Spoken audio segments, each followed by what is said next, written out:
Welcome back to the Couch Potato Show. Today we've got a special guest with us, NASCAR Truck Series driver and NASCAR Truck Series champion at Talladega this year, Raphael Lessard. Raphael, welcome to the show. Thank you. Thank you for having me on your show. Thanks for coming. So why don't you tell us a little bit about yourself and how you got into racing? Well, I'm Raphael. I drive in the Truck Series. I was driving for Kyle Busch Motorsports, and now in 2021, I'll be driving for GMS Racing for Chevy. And I got into racing I started racing at 11 years old in at my local short track, where I just in like the mini stock class. And my dad always used to race, so I was watching him in Quebec every summer, just racing, and sometimes racing a snowmobile during the winter. My dad owned a trucking company, so I've always been around big trucks and driving big trucks at 9 years old in the yard. So it's kind of where it all started, and I was behind the wheel at a young age, and I just loved everything about it, everything about holding a steering wheel and motors, uh, everything about cars. I just that's what I wanted to do. Rafi, I'm really curious. What differences do you see? Because obviously you're from Canada, so what differences do you see in like racing culture and how it's followed compared Canada to the U.S.? I would say racing wise, it's pretty similar, but what I can say is like in the United States, I feel like racing is so popular. Like Yeah, everyone knows about NASCAR, and where I'm from, it's the same thing for hockey. So in yeah, Quebec, exactly. everyone Yeah, loves hockey, everyone plays hockey, and racing is a little bit it's not as popular, and it's snowing here like probably 6 months a year. So the summer and our racing season is pretty short and pretty quick. So I don't know if that's one of the reasons why it's not as popular. But if you go in the United States, man, everyone loves it. I feel like it's just uh, it's just special because when you talk about racing, people knows what it is and know about it a lot more than down here. exactly. So I'm trying to be the guy that brings the NASCAR popularity up in Quebec and Canada. So your dad played a big role in where you are today. How important has he been in your journey from Quebec to the Truck Series? Well, I would say my parents and my dad's been really important because my dad taught me a lot of stuff when I first started racing, and he always done a lot of sacrifice for me.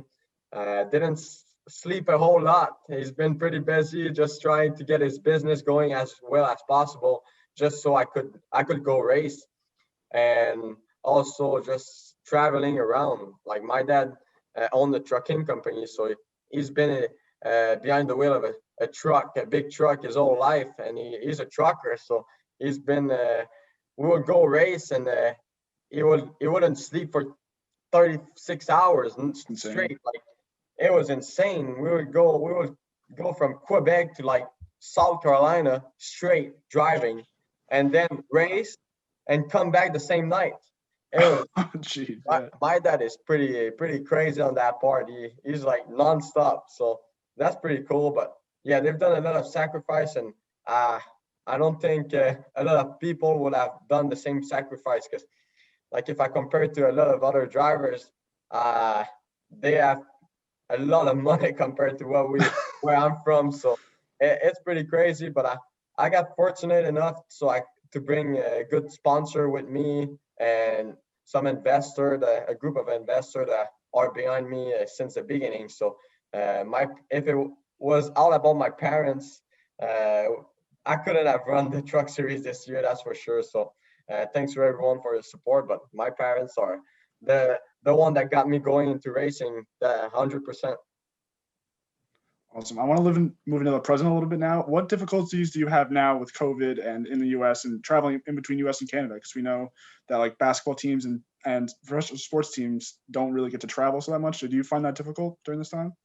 Yeah, I think it is because usually every race I do in the United States, my parents are there, or some of my family, some of my investors, sponsor, so they all enjoy it. And this year nobody was there, and it was my first year full time moving in North Carolina, and I stayed in North Carolina in Morrisville all year, and I was pretty much by myself. So it was crazy, but what sucks is like I couldn't come here to see my family because I would have had to be in quarantine for 14 days, Yeah, exactly. then go back to United States after like 14 days. And sometimes I would have liked to come just for a week and see my family and then go back, or maybe come down here, race a late model, race in the Pinty series, but we couldn't do none of those stuff. So hopefully, I hope everything comes back to normal really quick because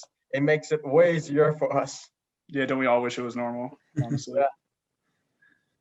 It's way better when it's normal and when there's no virus. I can Yeah, it's tell so you much that better. I'm like I'm kind of over that virus, but it's part of it's part of this year of what 2020 was. Yeah, We who knows still what'll happen now? we still gotta be careful about it, and be careful for especially our grandparents and the older people. Yeah, and you mentioned, so a lot of people, or not a lot of people down here. I guess I could say down here because you're up in Quebec, but a lot of people down here in the States don't really know a lot about the Pinty series. So what's the difference between the Pinty series that NASCAR has and the trucks that you were driving full time over the summer?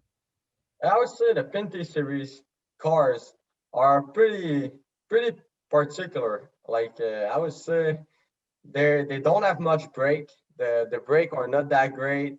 The engine is pretty good, but they're heavy. The suspension is not like a truck at all, or it's not as good as a truck. It's still pretty. The cars are still pretty fast, but it's just like when you jump in a truck and your braking points and everything. If you run like a road course in the Pinty's car, your braking points are gonna be way before because the brake are not that great. Like it, sometimes they call it the street stock, but with a big with good tires and a big motor. Uh, but I would say like they're still really fun to drive. I got to race them twice last year. One at Tree River, a road course, and my first time I won at Chaudière, my home track. So they're a lot of fun to drive because they're kind of a little bit sliding around and there's not a whole lot of grip. So you just gotta deal with it. But if you compare it to a truck's got a lot more grip, I think, and suspension wise is a lot better and a lot more advanced compared to Pinty's. The motor is pretty similar. I think there's a little bit more power in the truck, but torque wise is better in the Pinty's car. So it's two different ratio, Yeah. but they're both really fun. Yeah. Would you say that took you a while to get used to with the different suspensions and the grips? Was that something that you had to practice and get better at? I would say like not in the truck. I would say the truck. It took me a little bit, especially the big racetrack, because I didn't know anything about aero and all that drafting and stuff. But I got better through the year because I felt like on a short track I knew what I was doing in the truck or in anything. I know I'm pretty good.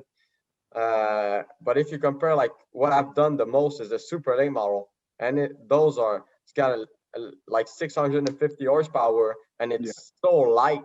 So it's like a go-kart. It's super fast. And then you jump to a truck and it's like a big boat.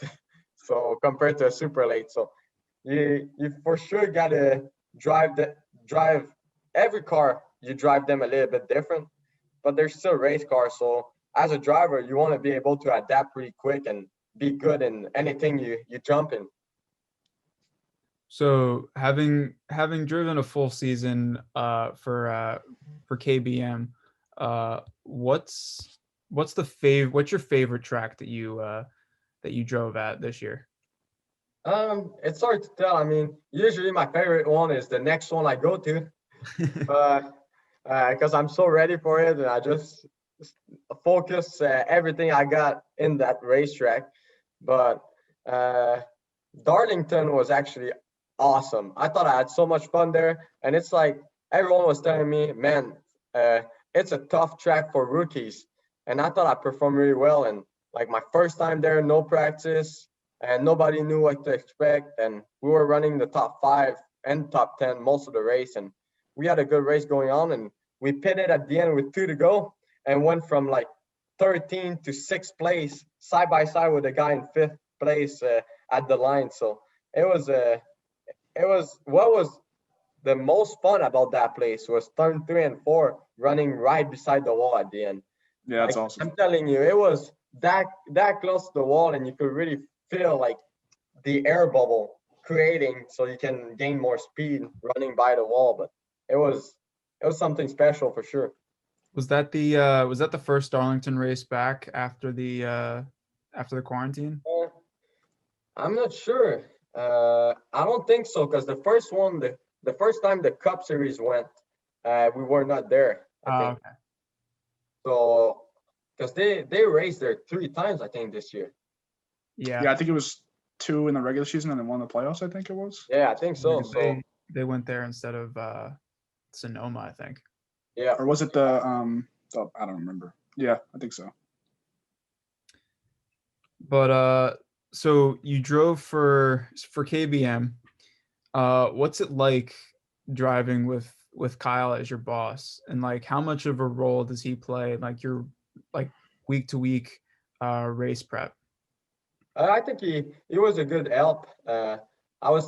He's actually a pretty good guy, and he didn't put too much pressure on myself because he knew I didn't add that much experience with those trucks and overall. So he was actually, he wanted me to get better, and he saw that I wanted to get better. So he was spending time giving me some advice and spending time with me talking about new racetrack that I was going at.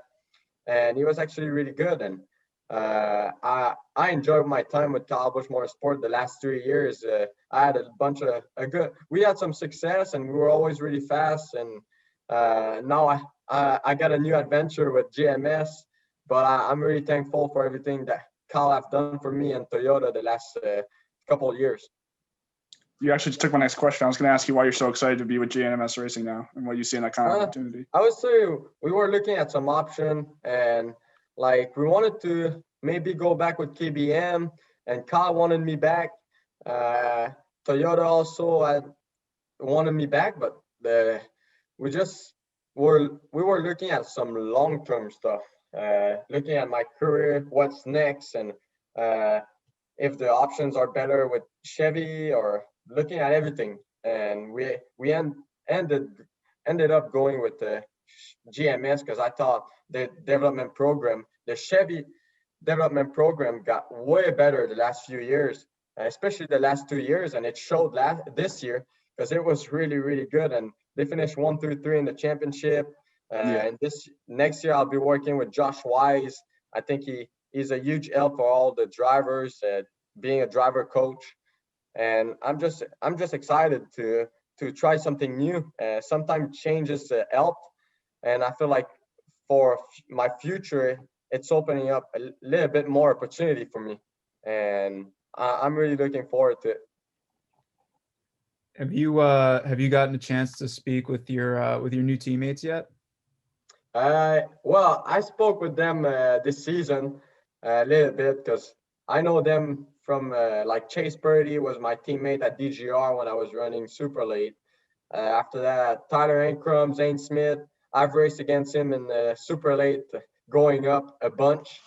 And Sheldon Creed is just, I spent some time with him a little bit this year, and he's a good guy. You know, he's not like hot-headed Like I don't know if that's all you say it, but he's just Yeah, yeah. calm and low key, low profile, and just kind of you see it when he talks to you that he's interested in knowing about you and stuff, and actually he enjoyed talking to you. So it's cool.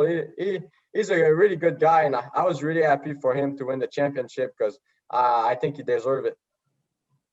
That's awesome. Raphael, you're talking about your future and the opportunities you can get with GMS. Like, what do you think you can improve on going forward into your future career? I mean, I would just like to improve on everything. Exactly. Just try to be one of the best.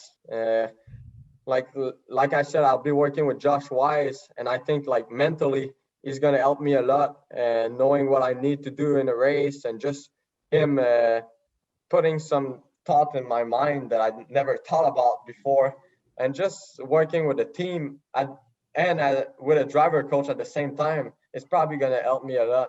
And just fitness wise, he's gonna. I work out every day, but I'll always want to be better in everything I do. So that part, and just kind of perform every race. That's my goal. My goal is to be consistent and just being in the top 5 every race, trying to contend for the win every race, and also just trying to find more partners so I can race a little bit more.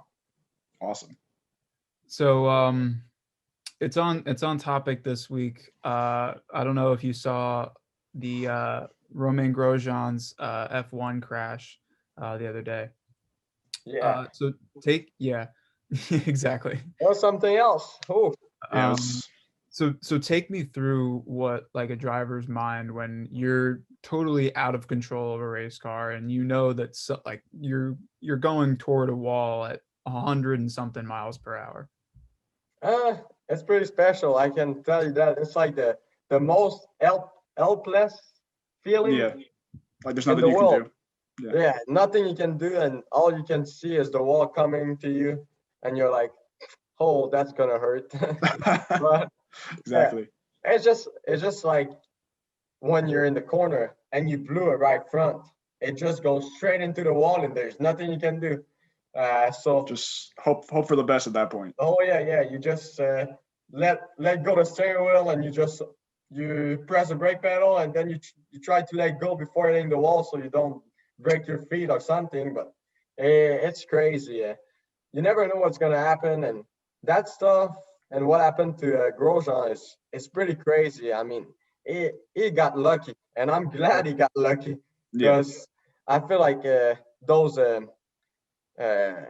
walls that they had, like, I don't know why it was there, and why those walls were not like safety barriers. Yeah.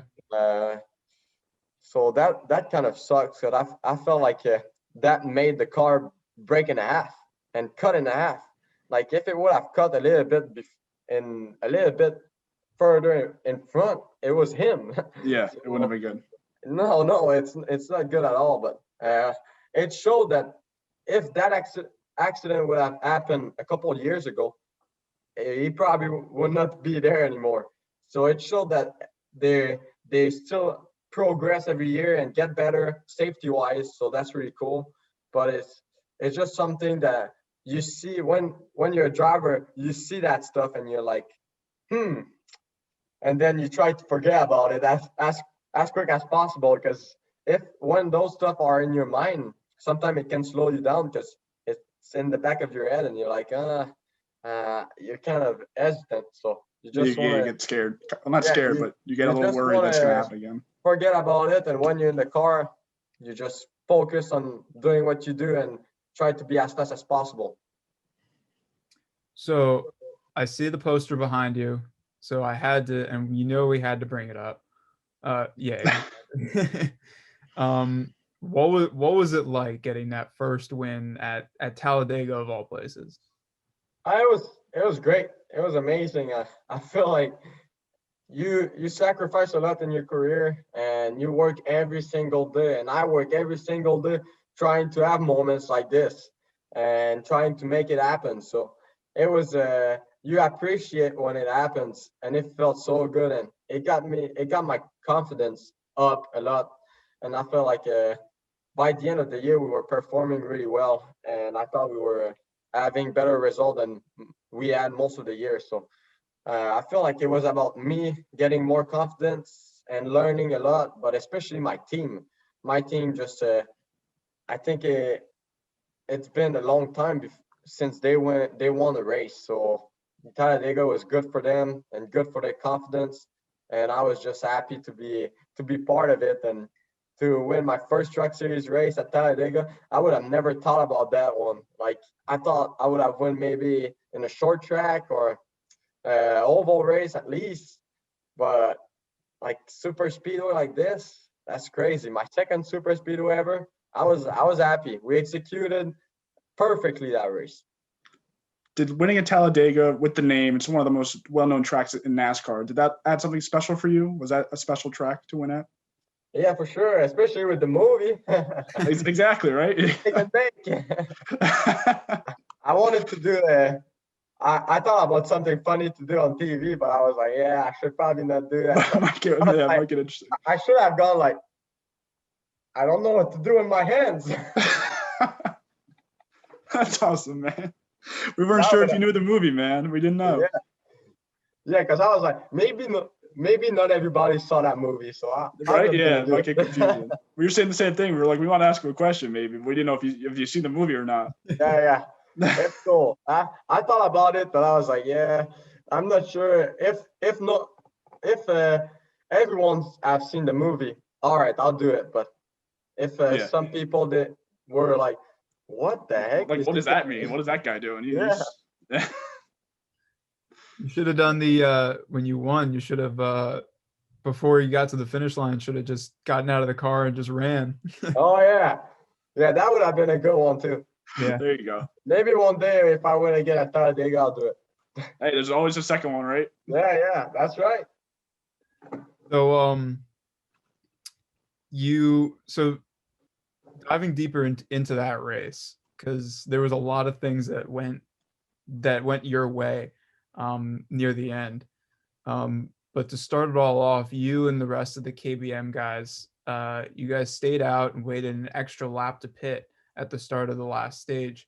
So was it hard? Was it a hard decision to make for you guys, knowing that you're giving up like great track position? Knowing I would say it was a tough decision, but I just listened to my crew chief for most of the race, and I was like, man, he's gotta know what he's doing. Like, he's been there way more than I've done it. Gotta know something if he made it this far. So yeah. So I'm like, all right. Sometimes I didn't know what was going on because they wanted me to ride in the back with my teammates, and I was like, damn, I wanna go. I wanna make. I wanna be in the front, man. What is that? Fast. And then they wanted me. They wanted me to pit like twice, even before we were going green. Still come back in the pit and put fuel, but I didn't know why. So I was like, why are we pitting again? Yeah. But it was like because on the green flag pit stop, we only put like 3 seconds of fuel instead of 5 seconds. So we gain a couple of spots right there, and that's why my crew chief was doing it. But at that point, like it was my first time at Talladega, second time on a super speedway, so I didn't know about that strategy. So I was like, why are we pitting? Damn. Yeah. At that point, it's just like listen to your guys. Yeah. But yeah, I just listened to my spotter, my crew chief, and then at the end when it was time to get aggressive and like when the incident with Sheldon Creed, when he blew a right rear coming out of 2, I just stayed in the gas and went straight to the middle, and I just made it up to 3rd at that point, and I positioned myself I took a risk there, but it worked out because I was 3rd with the green-white checker. And then before the restart, my spotter told me that Stuart Friesen was saying, push as hard as you can, just push me. And I was like, all right, I'm not lifting at that point. And my crew chief was like, it's wide open. You don't lift. So that's what I did. And we got an awesome restart. I pushed Stuart. I think it was awesome restart, pushing him up front. And then he was at the worst part, I think, because he was up front and he didn't know where to block. and he kind of opened up the door for me. And then he came back in front of me. I came back, and then they wrecked, and I got a heck of a push from the guy behind. I almost spun out, and I made it happen. It was at that point there was no way I was lifting. If I was lifting, it's because something bad was going on. Did you know, like, as soon as you heard caution in the headset, did you know that you were ahead of Bain? I think it was Bain behind Yeah. It was Trevor Bain right beside me, and I knew going in turn 3, I had a lot more speed than he did because I had a heck of a push on the backstretch, and then I passed him pretty early in turn 3, and then I was driving away, and the caution came out, but I was still driving away. So I was like, "Damn, are they gonna go a little bit before that?" But I didn't want to tell myself I won, because if I would have finished second, I would have been really disappointed. Yeah. So I was just, all right, let's see. And I was almost getting ready for another restart. I was like, all right, it's about to get crazy again. And then they told me I was the winner. My spotter said, well, it's obvious. And I was like, it's obvious what? We lost or we won? Have you ever like gone back and rewatched that tape over and over again? Because I know a lot of guys like living through those moments again. Have you ever done that just to relive the moment and remember what it was like? I've done it a couple times. It's pretty cool to see the last restart. Just the last restart is awesome. And just doing burnouts for the first time after a win was amazing too. That's awesome. So just to wrap things up, what I think we know the answer to this question already, but what would you say is your favorite racing movie of all time? Days of Thunder. Yeah, that was the other one we were gonna try and guess. I like this one and Rush, the Niki Lauda and James Hunt. Oh yeah, I haven't seen that one. That's a good one too. I thought it's a good story, and it's a real story actually. But Days of Thunder is probably the best Yeah, that's a movie great choice. it's amazing to see, like the scene when you see the stand and it's packed of people, full of people. That I would have liked to live in at that time and see all that for real. Exactly right. That's his dream. Yeah, it's crazy. Well, Raphael, just wanna say thank you again for your time. This was so fun to do, and really appreciate it. Yeah, man. Thanks very much. Appreciate it. Yeah, you guys have a good night. Thank you. And best of luck next season with GMS. Thank you very much. We'll be watching you, rooting for you. Perfect. Bye.